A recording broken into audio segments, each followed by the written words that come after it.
നമസ്കാരം, സിറ്റി ന്യൂസിലേക്ക് സ്വാഗതം. ജില്ലാ എൻഫോഴ്സ്മെന്റ് സ്ക്വാഡ് തളിപ്പറമ്പ് നഗരസഭാ പരിധിയിൽ നടത്തിയ പരിശോധനയിൽ പുളിമ്പറമ്പ് ഫോറസ്റ്റ് റേഞ്ച് ഓഫീസിന് സമീപത്തെ ബസ് വെയിറ്റിംഗ് ഷെഡിന് പുറകുവശത്തെ മാലിന്യം തള്ളിയതിന് 2 പേർക്ക് 5000 രൂപ വീതം പിഴ ചുമത്തി.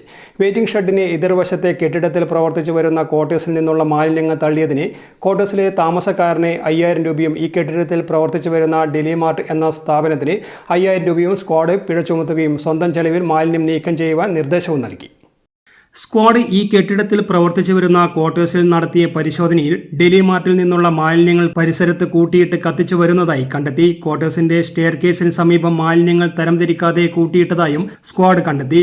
ക്വാർട്ടേഴ്സിൽ ജൈവ മാലിന്യങ്ങൾ ശാസ്ത്രീയമായി സംസ്കരിക്കുന്നതിനുള്ള സംവിധാനങ്ങൾ ഒരുക്കിയിട്ടില്ല എന്നും സ്ക്വാഡിന് ബോധ്യപ്പെട്ടു.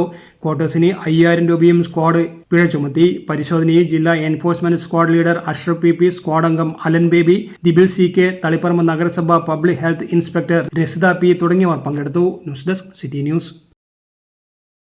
കൂടുതൽ വാർത്തകൾ അറിയുവാൻ സിറ്റി ചാനൽ വാട്സ്ആപ്പ് ഗ്രൂപ്പിൽ ജോയിൻ ചെയ്യുക. ഒപ്പം YouTube ചാനൽ സന്ദർശിക്കുക.